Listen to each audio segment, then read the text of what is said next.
বোন এখন ঘুম থেকে উঠে খেলা করছে, এখন দিদির সঙ্গে খেলা হচ্ছে।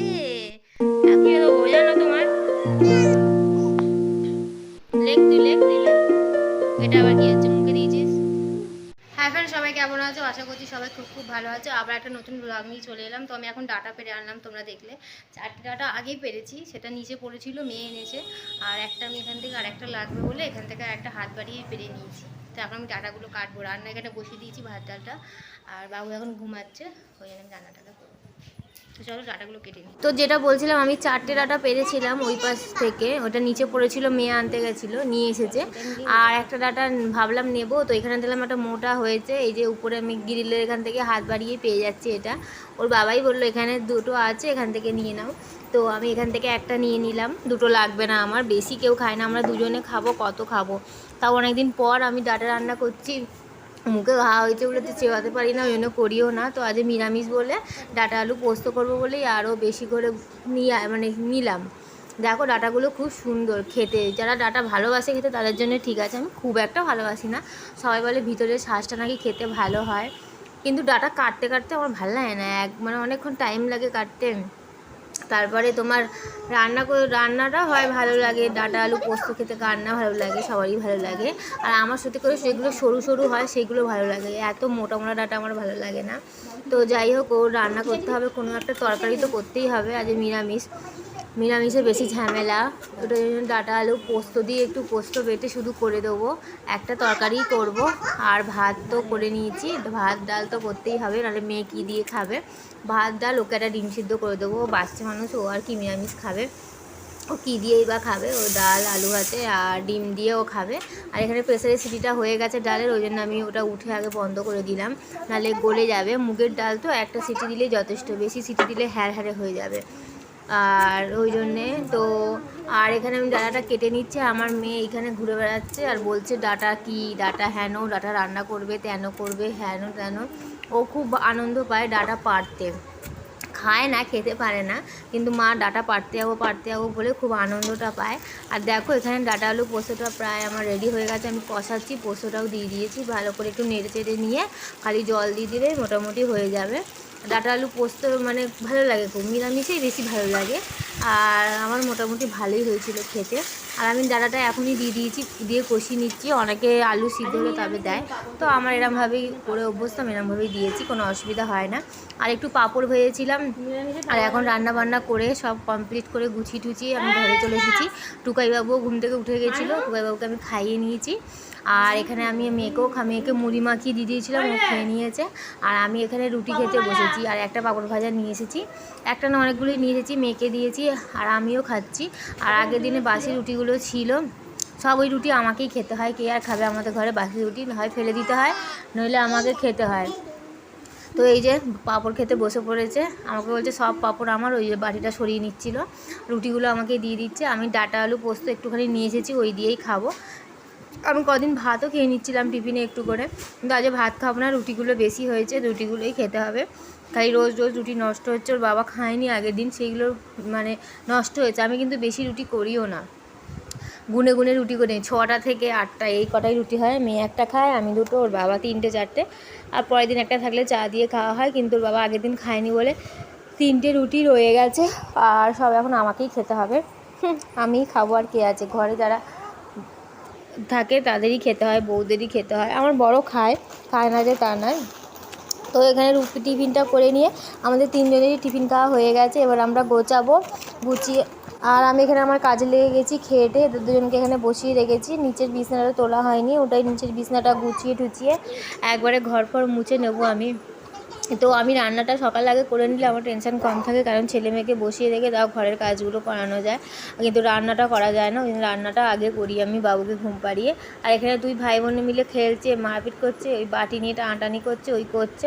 আর আমি এখানে চাদরগুলো বেশিরভাগ ধুতে হয় আমাকে, কারণ আমার মেয়ে টয়লেট করে দেয়, ছেলে টয়লেট করে ভেজায়, অনেক সময় রোদে শুকিয়ে নিই, অনেক সময় কাচি, কেচে কেচে আমার জীবন শেষ হয়ে যাচ্ছে, আর কি বলবো। ফোনটাকে তো দেখো একবারে কেটে কুটনো কাটা করেছে 2জন ভাই বোনে। আর এখানে ভাই বোনে খালি মারাপিট, সব সময় মারাপিট। আমার মেয়ে খুব চটকায় আমার ছেলেকে, আর আমার ছেলে চটকানো পছন্দ করে না, ওই জন্য কাঁদতেই থাকে। আর আমার ছেলেও খুব আতুষি, খালি দিদিকে মার খাওয়াবে, একটু কিছু করলেই দিদি আবার দিদির জন্য কাঁদবে, দিদি কোথাও যায় আবার দিদির জন্য আবার মন খারাপ হবে, কাঁদবে, দেখতে না পেলে ছটপট ছটপট করবে, আবার মানে ওকে ধরাও যাবে না। এই যে ওকে আদর করছে দেখো না, ওকে বলি ওকে শোয়াবি না, এখন ওকে মানে চাগিয়ে তুলে ফেলে আমার মেয়ে। ও তো ছোটো, কোথায় ঘাড়ে ঘাড়ে লাগিয়ে ফেলবে। দেখো আমি এবারে কাজ করেই যাচ্ছি, ওরা দুজনে এখানে দুষ্টুমি করেই যাচ্ছে। আমার ছেলে কান্নাকাটি শুরু করে দিয়েছে। আমি তারপরে বিছনা গুছিয়ে নিচটা ঘরটা মুছে টুছে আমি এখানে এসে গেছি আমার ছেলেকে এবার স্নান করাবো বলে। তো স্নান করানোর আগে আমি ওকে তেল মাখাই, ভালো করে সর্ষের তেল মাখাই। আগে গরম করে মাখাতাম, এখন গরম পড়ে গেছে বলে আর গরম করে মাখাই না, এমনি একটু মাখাই। আচ্ছা ডাক্তার বলেছে কিন্তু যে তেল মাখাতে না, তাও আমি একটুখানি দিই। বাচ্চাদের একটু তেল না দিলে স্নান করানো যায়, ওই জন্য আমি একটু করে তেল দিই, কোনো অসুবিধা হয় না। দেখি কোনো গায়ে কিছু র্যাশ ট্যাশ হয়নি, যদি হতো তাহলে আমি দিতাম না, কিন্তু হয়নি বলেই আমি দিই। ভালো করে পাটাকে ভালো করে তেলটা দিয়ে মাসাজ করে দিই। বাচ্চা তো সারাদিন পাটা নিয়ে ছড়াতে থাকে, খেলতে থাকে, পায়ে ব্যথা করে, ও কি বলতে পারে। তো ভালো করে মাসাজ করে দিতে হয় ওই জন্যে। আর আমার ঘরে কে করবে, আমাকেই সব করতে হবে, তেল মাখানোরও কেউ নেই। আমার বাবার বাড়িতে হলে মা মাখিয়ে দেয়, বাবা মাখিয়ে দেয়, এখানে কেউ নেই। এখানে ওর বাবা অত পারে না, আর ওর বাবার লোহার কাজ করে, ওর হাত শক্ত একদম, ওকে দিয়ে তো হবেই না। ওই আমার হাত নরম আছে, আমি একটু করি। আর ভালো করে ওর মুখে নাকে তেল দিচ্ছি, সর্দি ফর্দি হলে অসুবিধা হবে। ওই যে ব্যায়াম করিয়ে দিচ্ছি, এখানে ব্যায়াম করালেই খুব হাসে, খুব আনন্দ পায়, হি হি হি করতে থাকে, আর ফোনটা দেখেই যাচ্ছে আর হেসেই যাচ্ছে। আর এখানে ওর দিদি নেচে যাচ্ছে, ঘুম থেকে উঠে খেলা করছে, এখন দিদির সঙ্গে খেলা হচ্ছে। এখন সবে ঘুম থেকে উঠেছে এই বিকেলবেলা 5টার সময় উঠে এখন দিদির সঙ্গে খেলা হচ্ছে। ওর হ্যাঁ হ্যাঁ হ্যাঁ, দিদির সঙ্গে খেলছো, গুড বয় তুমি, খেলু করো। টিউবটা কোথায় গেল, সব টুপ উঠে চলে যায়। স্নান করে তো সবাই পড়েছি,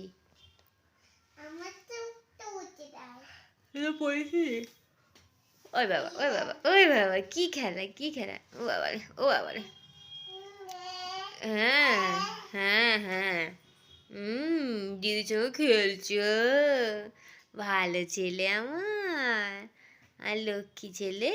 ও বাবা ও তো কি খেলা, দিদিকে মারো খেলা। ও বাবা নে, একটু জল খেতে হবে তো, ওই দিদিকে ধরবে, দিদি ছালা তুলবে না, আবার দিদি ধরলেই কান্না হবে। ওই টয়লেট হচ্ছে নাকি আজ করছে,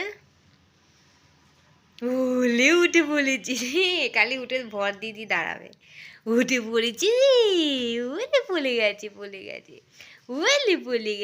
গেছে, চলো খাইয়ে দিই। টুকু বাবু এখন ছাদে ঘুরতে এসে খুব আনন্দ হচ্ছে, তাই তো? হ্যাঁ, ছাদে ঘুরতে এসে টুকু বাবুর খুব আনন্দ, হু করছে, খুব হাওয়া দিচ্ছে, ঠান্ডা লেগে যেতে পারে আবার। কিরম লাগছে মনু, মজা লাগছে, ঠান্ডা হাওয়া, কি হাওয়া।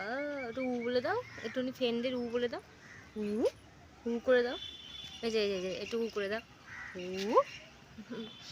এখন করবে না, একটু আগে করছিল। তো এখানে ওর দিদি লিখতে বসেছে নিচে, আর এখানে টুকাইবাবু ওর কাছে যাওয়ার জন্য মানে বিরক্ত করছে, আমার পায়ের নুপুরটা নিয়ে আবার খেলছে আমার গোপাল। দেখো না, ও দিদির কাছে ওকে নিচে বসিয়েছি, ও বিরক্ত করে, ওকে লিখতে দেয় না। তুই লেখ, এটা আবার কি হচ্ছে, মুখে দিয়েছিস তোর। ও দিদির কাছে যাবে বলে কখন দিয়ে চেষ্টা করছে। তুমি নামবে বাপি, নামবে নিচে, দেখো না কালি কত চেষ্টা, পা বাড়াচ্ছে, নামবে। দিদিকে কি বলছে আবার, হ্যাঁ কি বলছো, কি হয়েছে? না, দিদির কাছে যাওয়া যাবে না এখন, দিদি এখন লিখবে, এক পা ঝুলিয়ে বসে আছে। হ্যাঁ, তুমি দুষ্টু করবে, গিয়ে খাতা ফাতা ছিঁড়বে দিদির। হ্যাঁ, দিদি লিখছে, লেখো। এই গরমে ফুল প্যান্ট কে পরে, দেখো আমাদের ঘরে পাগলিটা পরে। হ্যাঁ, আমি দেখো না, 2 পাই নামাচ্ছে, নামবে কতক্ষণ, ও নামবে নিচে, নামবে দিদি কাছে, দুষ্টু করবে, পড়ে গেলে তখন কি হবে, পড়ে গিয়ে ধুম ফটাস হয়ে যাবে। তো রাত্রিরে ছেলেকে ঘুম পাড়িয়ে রেখে 9টা এরকম বাজে, আমি ছেলেকে ঘুম পাড়িয়ে রেখে চলে এসেছি রুটি করতে। ও ঘুমালেই আমি চট করে চলে আসি রুটিটা করতে। তো আটা মেখে নিয়েছি, আজ রুটি করব বলতে একটা রুটি করব, শুধু মেয়ে দুধ দিয়ে খাবে, ওই যে একটা রুটি বেলে নিলাম। আর আমাদের পরোটা করব, আর পরোটা আমি ময়দা দিয়েই বেলে নিচ্ছি। তেল দিয়ে থেকে পরোটা ময়দা দিয়ে বেললে ভালো বেলাও যায় আর চিকনভাবে বেলা যায় ময়দা দিয়ে বেললে। আর মানে তেল দিয়ে বেললে না আমি ঠিক চিকন টাইপের বেলতে পারি না এমনিতেই, মানে ময়দা দিয়ে বেশ ঘুরিয়ে বেলা যায়, কিন্তু তেল দিয়ে হলে সেই আটকে যায়, একটু প্রবলেম হয়, ওই জন্য গোল গোল করে বেলতে হয় তখন। কিন্তু এখানে ময়দা দিয়ে বেলছি বলে কোনো অসুবিধা হচ্ছে না, বেশ ভালোই বেলে নিচ্ছি। আর আমি এখানে আটার পরোটা করছি, ময়দার না, এটা পুরো আটা মাখা। আটার পরোটা খেতে ভালো লাগে, নরম নরম হয়। সবসময় ময়দার পরোটা খাওয়া ভালো না, আমাদের আটা ময়দা মিক্স করেও আমি করি, মাঝে মাঝে আটারও করি, মাঝে মাঝে ময়দার করি, কিন্তু ময়দার থেকে আমার আটাটাই বেশি ভালো লাগে। দেখো কত ফুলছে, কি সুন্দর। ময়দা খাওয়া বেশি শরীরের পক্ষে ভালোও না, আর এখানে আটার করলে ভালো লাগে। আর দেখো পরোটা খুব সুন্দর চিকন করে আমি বেলতে পেরেছি, যেহেতু ময়দা দিয়ে বেলেছি। আর আটা দিয়ে এই তেল দিয়ে হলে সেই একটা ভারতের ম্যাপ হয়ে যাবে, একটা এইদিকে একটা ওইদিকে, সে কী অবস্থা যে হয়, আমি কী চিকন আমি করতে পারি না ভালো, ওই জন্য আমি করার চেষ্টাও করি না। আর এরকম ময়দা দিয়ে চেষ্টা করলাম আজকে, দেখলাম ভালোই হয়েছে। আর ওখানে আমার মেয়ে আসছে বারবার, ওকে আমি বলছি সরে যা, কারণ পরোটার তেল গায়ে ছিটে গেলে ফোসকা পড়ে যাবে। তাও আমি আস্তে আস্তে করছি, আমার মেয়ে কথা শোনে না, দেখো সামনেই দাঁড়িয়ে আছে, ও শুনবে না। যাই হোক, আমার এই লাস্টের এই 3টেই আর বাকি আছে, আর হয়ে গেছে, বেশি নয়, 7টা মতো মনে হয় করেছি পরোটা, এতেই অনেক, এর থেকে বেশি লাগবে না আমাদের খাওয়ার অত লোক নেই, আমরা 2জন খাই, তো কোনো ব্যাপার না। তো পরোটার সঙ্গে তরকারি করতে হবে, তো তরকারি মটর আমি সকালেই ভিজিয়ে রেখেছি, এনে ঘুগনি করব। এখানের জলে ঘুগনি ভালো, মানে তুমি বিকালে ভেজালে তোমার ঘুগনি সে আর ঘুগনি খেতে হবে না, পরের দিন খেতে হবে তোমাকে, ভালো করে ভেজানো যায় না, মানে সিদ্ধ হয় না, ওই জন্য আমি সকালে আমি ভিজিয়ে রেখেছি, ওই জন্য মটরটা। তো এবার সিটি দিলে সিদ্ধ হয়ে যাবে, সিটি আমি দিয়েছি। আর এখানে পরোটা ঘুগনি রেডি, আমি একটু চিনি এনেছি, কিছু মিষ্টি খেতে ইচ্ছা করছিলো, এই দিয়ে আজকে ডিনারটা কমপ্লিট করব। তো আজকের ভিডিওটা এতটাই, তোমাদের ভালো লাগলে অবশ্যই চ্যানেলটা সাবস্ক্রাইব করতে ভুলো না।